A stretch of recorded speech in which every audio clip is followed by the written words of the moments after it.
Recently, Wallo was in the news because he came at Black businesses. He was yelling and shouting, but some people say he was just passionate about it, where he basically said Black businesses was a hustle, that folks who stand on, oh, I'm a Black business, they are hustling.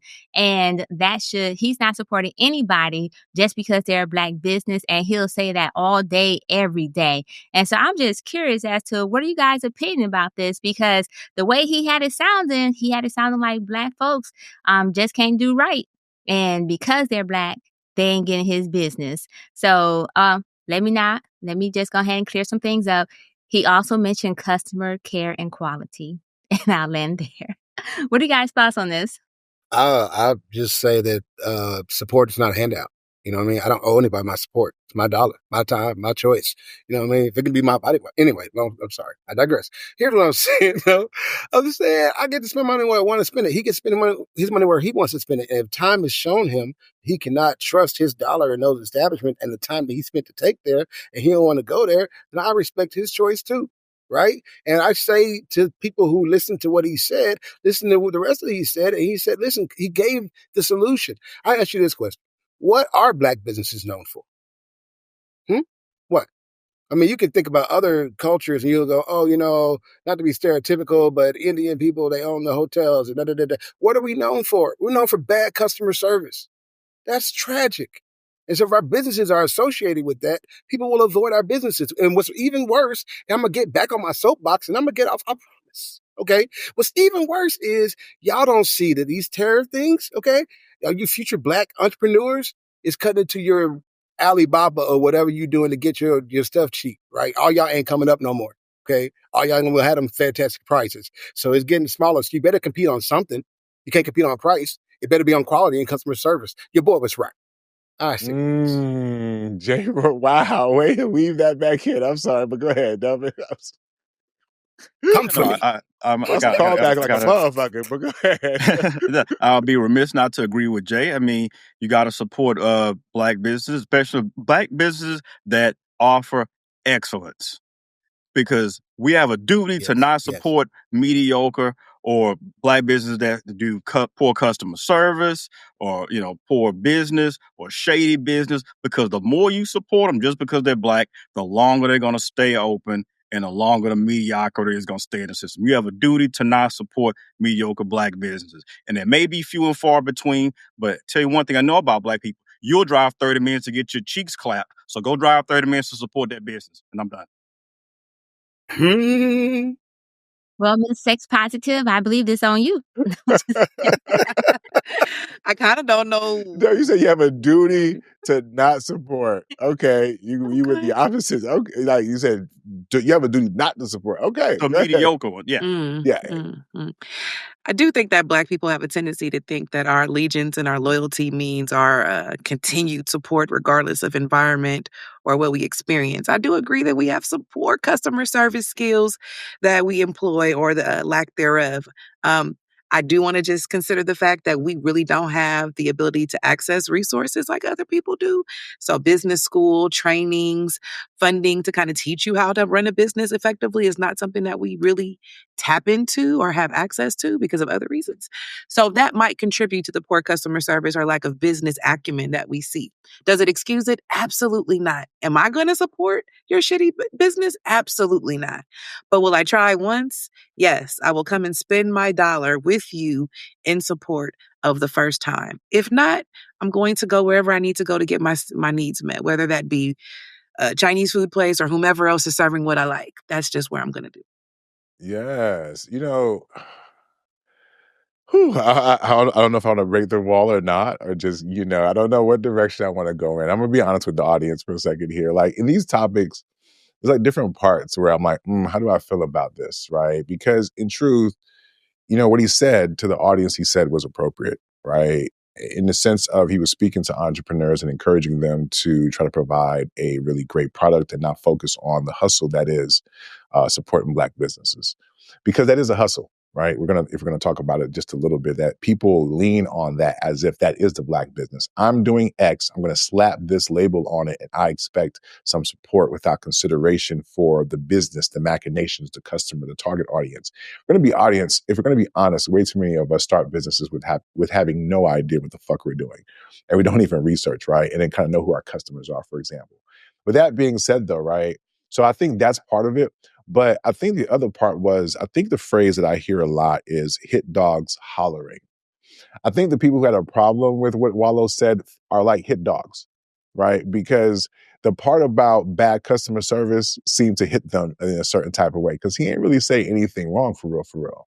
Right? If you listen to the whole thing, and I get that, there's a clip, and so it's partly clickbait. But when you hear how we as Black people respond to certain things, I think it's because we know there's a lot of fucking truth. And so instead of just addressing what the issue is, we rather try to kill the messenger, even though Wallo has a history of supporting Black businesses. What we don't do enough is look in the mirror and be honest with ourselves. We don't do that individually, and we certainly don't do that as business owners. If you're not doing that like in your personal life in general, right? If you're not open to accountability, all of a sudden, because money is on the line, well, maybe you'll be a little bit more accountable. You would think so, right? But the truth is, no. If you looked up Black people's Yelp, just en masse, there are some sectors and businesses who are doing great. But unfortunately, there's a reason why some of us don't do business with y'all niggas. You know what I'm saying? You know what I mean? And so rather than get mad at me because you think I am somehow being reverse racism with my dollars, no, it's not what it is. I would rather support you. But at the same time, do you know the opportunity cost, the actual cost, the additional pay? Like at some point in time, it's like you're asking me to make a sacrifice that you wouldn't even be willing to make if I told you something was wrong with the order and you decided to give me a little extra something just to try to smooth it over like good customer service people would do. You would think that's a bridge too far when you want me to pay all the additional costs, right? And at some point in time, if we're all oppressed, why should I have my shackles have to be added on to accommodate the fact that you're trying to get out of yours, especially if you don't give a fuck enough about your business to strive for some level of excellence? So miss me with that. And finally, right, I'm gonna be honest a little bit more in season 5. Yeah, I try to support Black businesses when it's convenient for real. When I can find the Black businesses, when I have like the network or some intel that is good. But y'all expect niggas who's not doing, I'm not going on TikTok. I'm sorry. I'm not doing that. I got a whole bunch of other shit. Whenever it's lightly convenient and makes sense, or I got a good lead, yes, I'm going to support Black businesses. You know what I'm saying? There's way too many of y'all niggas out there making it seem like y'all supporting Black businesses, which is why these Black businesses think there's a profit in that. I'm sorry to tell y'all there isn't. You know what I'm saying? Unless it becomes a fad, or it's popular, or some celebrity or influencer mentioned it. Got niggas standing in line for slutty vegan. That shit was not all that, but niggas fell for the okie doke, right? But it's cool, because I'm the one that's tripping. Let's just keep it a fucking buck. And like I said, man, I'm going to keep it more real in 2025 and in season 5. Y'all niggas need to come up with other businesses aside from the standard fare. Fuck a restaurant. Come up with some other shit. You know what I'm saying? Because how can I look for more Black businesses if y'all niggas ain't nowhere to be found in the areas where I need the fucking service? Miss me with that. And it don't cost that much to get a fucking website, to get a fucking email domain with your fucking business name on there. There are free tutorials to do the basic shit. Because that's the shit I look for when I look for certain businesses. They should do the basic shit. And some of y'all niggas don't even do the basic shit and get mad when niggas don't fuck with y'all. Come on, man. Go ahead, CB4. Get in there. Yeah, I was like, I'm CB4 Black all day, every day. I'm blackity black, but not the fake black that got a white wife or white husband in the background. Let me not sound Not the fake. Who you talking about? Harry Belafonte? Was that towards Harry Belafonte? Towards Sidney Poitier. Are you saying that you can't be? Are you saying you can't be pro-Black if you're married to a white person? That you can, no, I agree. You can technically still be pro-Black, but the difference is what are the chances of that person putting back into the Black community? Like you may be personally putting back to the Black community, but is she going to a Black beauty shop?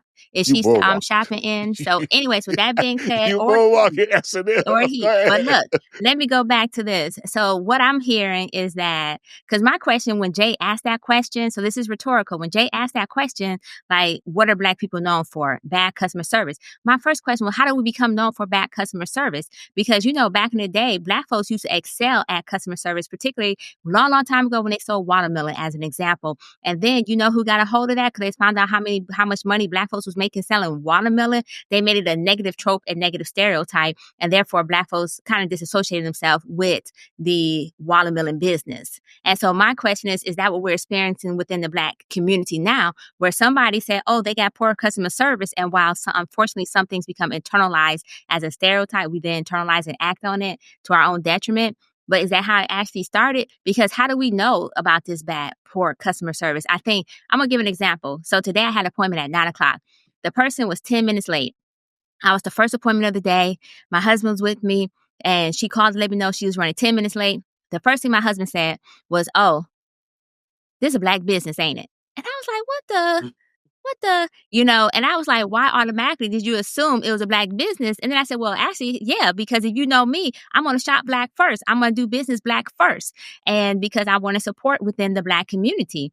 And, but I was like, yo, I'm experiencing some anti-Blackness from you for you to make that statement. He said, nah, cause they late. And I said, shit, she was probably expecting us to be late. She probably surprised that we early and on time. I was like, I don't know. But the point is, I think that we lead sometime with these tropes and therefore we come in with these attitudes and we're already expecting the worst. So as soon as they do something that we view as being detrimental or not necessarily customer oriented service, then we'll say, oh, that's because they're Black. But like I said, we'll go to Chinese place, get beat up, everything apparently, and we'll still shop in there, still get our nails done. We'll still eat some roaches. No, I'm just kidding. I'm just saying this. I don't know if they got roaches. Wow. I'm not Wow. Wow. I wish I'd have interjected. I mean, are you sure you wouldn't shoot at that community as well? Like, can I interject and save you? This is very stereotypical. So Wow. stereotypical. But I will say that for the shops, like we'll still shop in the quickie marts. We'll still shop we'll still get our nails done. We'll still get these things taken care of, no matter how bad they treat us, because we've already proven that it doesn't matter how they treat us when we spend our dollars. So all I'm saying is, yes, Black businesses, customer service needs to improve in some cases, in some businesses. But I also am saying that for those who say, hey, I want it done, well, shit, where else would you want it done at? You know what I'm saying? If you find yourself not wanting it done at somebody else who was of another ethnicity, then why are you wanting done with the Black folks, the Black business? That's all I'm asking. Just consider that when you move forward. But otherwise, he got a point about the customer service. He got a point about you should shop with a place that provides excellent customer service, or at least quality customer service, quality care. And I'm just saying that sometimes we have a tendency to come in with preconceived notions, and therefore, no matter what that Black business do, we're already checking for it to be wrong. Real quick, Jay, I'm going to pass it to you. You know what's funny, SNM? If you have a preconceived notion and you get proven correct, then what leg do you have to stand on at that point, right? Like, you know what I mean? Like, it's kind of like a self-fulfilling prophecy. I mean, I feel like I hate when you be like, it's anti-Black, when it's usually in situations when niggas prove the nigga correct. You know what I'm saying? It's like, if it was a situation where hey, watch them be late, and then they're not late, okay, you got a case there. But if he's like, they're late, and then you confirm that, it's like, you don't really have a case there. Just like with the whole resting bitch face. If you're mad for real, then it's like, okay, your face truly describes how you're feeling. And how is that a trope? So I hate when y'all be throwing that shit around. Like, no, this is specific and it's accurate. But go ahead, Jay. Yeah, I just want to say that, we can give grace to scale, right? Economies of scale, right? I'm a teacher. I would talk like a teacher, whatever. We can give grace to that. We can give the grace fact that you haven't made it big yet. You might not have everything. That's fine. And we can take marks off of our customer experience. That's fair too, right? And maybe that goes in your overall customer service, right? But you know what another part of customer service is that people are always overlooking is courtesy. Courtesy. If you have courtesy, it'll go a long way in you not having the things that other places have. Right. And I'm going to say this, and maybe I'm too old for the rest of y'all to get this. But I remember when there was a lady in the neighborhood who sold candy, and she sold like Kool-Aid pickles and chips and stuff. Right. And she was just as good as the corner store. And people went to her, not because she had like the big refrigerators, whatever, but she had courtesy at her spot. You could go to her house, get your little candy or whatever, and go back. Right. So we will support Black business. We grew up doing that. But can we at least have courtesy in our customer service? Let's be known for courteousness. Let's be known for that. Let's be excellent at something. Let's start choosing that. And everything else will get better.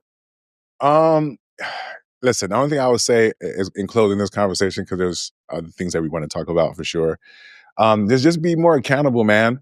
You know what I'm saying? If you're in the business, be in the business of business. Understand who your customers are. You know what I'm saying? Like, this is not about okay, I'm gonna say this and I'm gonna land with this one, right? Like, I'll be honest with y'all. How many of y'all rely on family and friends to support your business for real, for real? I don't know about y'all, but I don't. You know what I'm saying? Like, it's almost like you're likely to get support from strangers sometimes more than it is if people be close to you. And I feel like, unfortunately, that'd be the truth sometimes, right? Not just in terms of like Black people, but I guess since I mostly know Black people, that's the reality of it to a certain extent. Sometimes familiarity breeds contempt. People be jealous, they be hating. There's a lot of reasons why people don't support, and I get that. But yeah, we don't support for a reason. I hate that it's like that, but I also think it's because we're not also being accountable too. And nobody wants to keep on bumping the head into a situation if nobody's going to be accountable.